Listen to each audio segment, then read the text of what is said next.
শুভ সন্ধ্যা সঞ্জয় কাহাম সবাইকে। তিপ্রা মথা গ্রেটার তিপ্রাল্যান্ডের দাবিদার তিপ্রা মথার জন্য সুখবর। গতকালকে ইলেকশন কমিশন অফ ইন্ডিয়া নোটিফিকেশনের মাধ্যমে তিপ্রা মথাকে স্টেট পার্টি হিসেবে ডিক্লেয়ার করেছে। অতি অল্প সময়ের মধ্যে, অর্থাৎ দলটি প্রতিষ্ঠার মাত্র 2 বছরের মধ্যে তিপ্রা মথা স্টেট পার্টি হিসেবে রিকগনাইজড হয়েছে। এই রিকগনিশন এবারের বিধানসভা নির্বাচনে দারুণ ফলাফলের জন্য তারা করতে পেরেছে। এটা তাদের জন্য একটা বড় সেলিব্রেশনের ব্যাপার, একটা বড় অ্যাচিভমেন্ট। যদিও লক্ষ্য করার মতন বিষয় হলো, গতকালকে এই রিকগনিশনের কথা ভারতের নির্বাচন কমিশন কর্তৃক ঘোষণার পরে এখনো পর্যন্ত দলের তরফে কোনো সেলিব্রেশন দেখা যায়নি। শুধু দলের লিডার অব দ্য অপোজিশনের একটা ইন্টারভিউ দেখলাম নর্থ ইস্টের একটি টিভি চ্যানেলে। এছাড়া কিন্তু যেরকমভাবে আপনার রাজ্য সরকারের শপথ গ্রহণের দিন কেন্দ্রীয় স্বরাষ্ট্রমন্ত্রীর সঙ্গে স্টেট গেস্ট হাউসে মিটিংয়ের পর আমাদের পুরনো বিধানসভা ভবনে, অর্থাৎ উজ্জয়ন্ত প্যালেসের সামনে যেভাবে বাজি ফোটানো হয়েছিল, এটা বড় অ্যাচিভমেন্ট হয়েছে বলে তখন মনে করা হয়েছিল। এই স্টেট পার্টি হিসেবে রেকগনিশন প্রাপ্তির পরে কিন্তু সেই ধরনের কোনো বাজি পটকা ফোটানো অথবা উল্লাস করার অথবা নানানভাবে সেলিব্রেশনের কোনো চিত্র কিন্তু দেখা পড়ল না। অথচ এই যে রিকগনিশন প্রাপ্তি, এটা তিপ্রা মথার জন্য একটা বড় অ্যাচিভমেন্ট, এ ব্যাপারে কোনো সন্দেহ নাই। কারণ দলটির প্রতিষ্ঠার পর অল্প সময়ের মধ্যে প্রথমে দলটি এডিসি দখল করে, এটা তার প্রথম অ্যাচিভমেন্ট ছিল। কয়েক মাসের মধ্যে, প্রতিষ্ঠার কয়েক মাসের মধ্যেই এটা এডিসির মতন একটা বড় প্রতিষ্ঠান, ত্রিপুরার মতন ছোট রাজ্যে বড় প্রতিষ্ঠান হলো এডিসি, সেটার দখল নেয়া, সেটা চারটিখানি ব্যাপার ছিল না। সেই কাজটা তিপ্রা মথা করতে পেরেছে, সাকসেসফুলি করতে পেরেছে।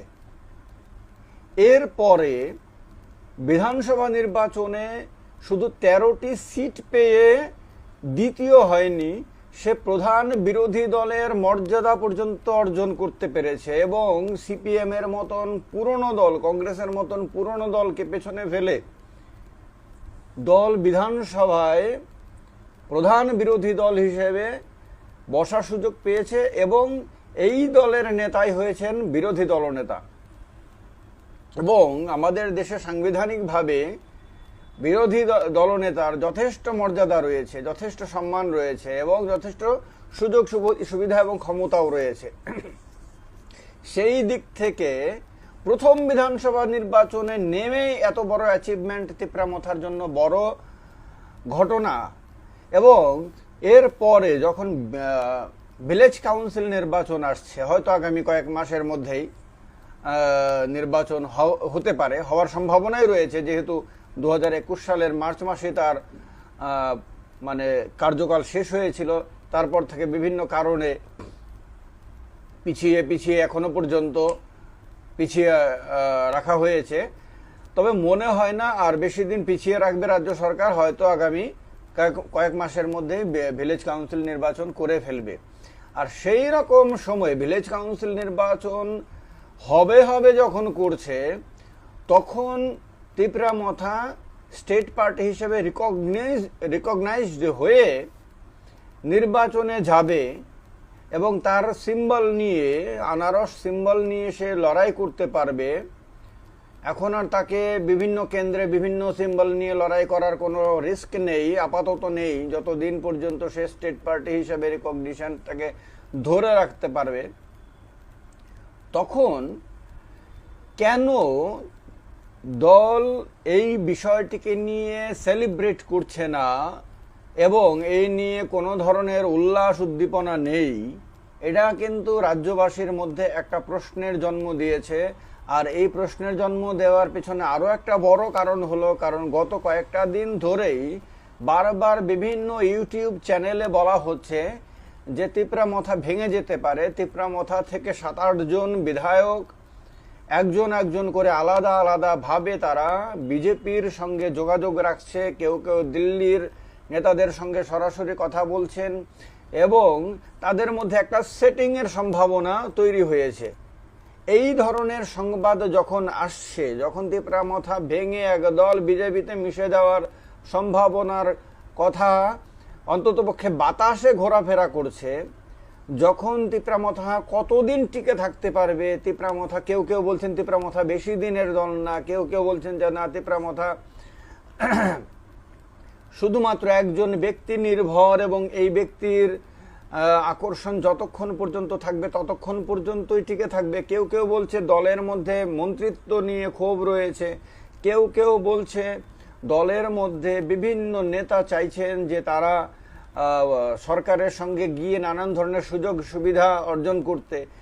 এই সমস্ত কথা যখন বাতাসে ঘোরাফেরা করছে, এগুলি কোনোটাই আমার ব্যক্তিগত কথা না, যেগুলো বাতাসে ঘোরাফেরা করছে এবং রাজ্যবাসী তার সঙ্গে অবগত আছেন, যেহেতু এই কথাগুলো বিভিন্ন সংবাদ মাধ্যমে ঘুরে ফিরে আসছে, সেহেতু এটা শুধুমাত্র আমার কান পর্যন্তই আসেনি, এটা রাজ্যের সব প্রান্তের সব মানুষের কান পর্যন্ত পৌঁছেছে এবং সবার মনের মধ্যে একটা প্রশ্নের জন্ম হয়েছে যে তিপ্রামথা কি ঐক্যবদ্ধ থাকতে পারবে, তিপ্রামথা কি আলাদা দল হিসেবে তার অস্তিত্বকে ধরে রাখতে পারবে, আর তিপ্রামথার যে 13 জন বিধায়ক আছেন তারা কি শেষ পর্যন্ত তারা এই একসাথে থাকতে পারবেন, না তাদের মধ্যে একটা অংশ ভেঙে গিয়ে সত্যি সত্যি বিজেপিতে মিশে যাবে এবং কেউ কেউ হয়তো মন্ত্রিত্ব নেবেন, কেউ কেউ হয়তো অন্যান্য বিভিন্ন কর্পোরেশনের চেয়ারম্যান হিসেবে দায়িত্ব নেবেন, ইত্যাদি ইত্যাদি বিভিন্ন সুযোগ সুবিধা নিয়ে বিজেপির সঙ্গে মিশে যাবেন। এই প্রশ্ন কিন্তু মানুষের মনের মধ্যে রয়েছে। আর এই প্রশ্নটা কিন্তু আরো বেশি উস্কে যাচ্ছে যখন দেখা যাচ্ছে স্টেট পার্টি হওয়ার পরেও দল সেটাকে নিয়ে সেলিব্রেট করছে না, দলের তরফ থেকে সেরকম কোনো উন্মাদনা নেই, এবং মানে এটা এত বড় অ্যাচিভমেন্ট এত অল্প সময়ের মধ্যে, এটা তো সারা রাজ্যে ব্যাপকভাবে তাকে নিয়ে উৎসবের মেজাজে তার দলের নেতা কর্মীরা ময়দানে নেমে মানে জানান দিত যে দেখো কত বড় অ্যাচিভমেন্ট আমাদের, হ্যাঁ প্রথম বিধানসভা নির্বাচনে লড়াই করেই আমরা প্রধান বিরোধী দল, আমরা স্টেট পার্টি হিসেবে রিকগনাইজড হয়েছি, আমাদের হাতে এডিসির পরিচালনা রয়েছে, আমাদের হাতে রাজ্য বিধানসভায় প্রধান বিরোধী দল হিসেবে সরকারি দলের ঠিক পরেই আমাদের মর্যাদা রয়েছে, এবং আগামী দিনে আমরা ভিলেজ কাউন্সিল নির্বাচনে গিয়ে সেখানেও আমরা ভালো রেজাল্ট করে ত্রিপুরা রাজ্যের মানুষের মানে ডেভেলপমেন্টের জন্য, বিশেষ করে তিপ্রাসা কমিউনিটির ডেভেলপমেন্টের জন্য ব্যাপকভাবে কাজ করব। এই কথাগুলো যখন তাদের জোরদারভাবে মানুষের সামনে এসে বলার কথা ছিল, যখন যে কথাগুলো বলে তারা মানুষের মধ্যে একটা ছাপ ফেলতে পারত এবং তাদের দলের কর্মীদের মধ্যে উন্মাদনা তৈরি করতে পারত, এবং তারা যে আসলে ঐক্যবদ্ধ আছে, আসলেই যে তাদের মধ্যে কোনো বিভাজনের কোনো সম্ভাবনা নেই কথা এটাও তারা প্রমাণ করতে পারত, সেইটা কিন্তু তারা করেনি, করছে না, এখনো পর্যন্ত করছে না। এই করছে না বলেই প্রশ্ন আরো বেশি মানে জোরদার হয়েছে যে কেন করছে না, কি কারণ, কি দুর্বলতা রয়েছে, দল কি আসলে দুর্বল হয়ে যাচ্ছে দিন দিন, না এটাও দলের মধ্যে কোনো গোপন স্ট্র্যাটেজি, দল কি ইচ্ছাকৃতভাবে এগুলি করছে না। এই প্রশ্নগুলো রয়েছে, এই প্রশ্নগুলোর উত্তর যতক্ষণ পর্যন্ত না তিপ্রামথা দিতে পারবে ততক্ষণ পর্যন্ত মানুষের মনের মধ্যে প্রশ্নগুলো কিন্তু ঘুরতেই থাকবে। কিন্তু তারপরেও বলবো যে অবশ্যই এটা একটা বড় অ্যাচিভমেন্ট, একটা দল প্রতিষ্ঠার পর মাত্র 2 বছরের মধ্যে একের পর এক অনেকগুলি অ্যাচিভমেন্ট নিয়ে শেষ পর্যন্ত স্টেট পার্টি হয়েছে। এখন এই নতুন স্টেট পার্টি ত্রিপুরা রাজ্যের এবং তিপ্রাসাদের মধ্যে এই মুহূর্তে সবচেয়ে বড় রাজনৈতিক দল তিপ্রামথা কতক্ষণ তার এই মর্যাদা ধরে রাখতে পারে এবং এই মর্যাদাটাকে নিয়ে তার আগামী দিনে কীরকমভাবে জোরদার তাদের রাজনীতি করতে পারে সেটা সারা রাজ্যের মানুষ কিন্তু আগ্রহের সঙ্গে দেখবে।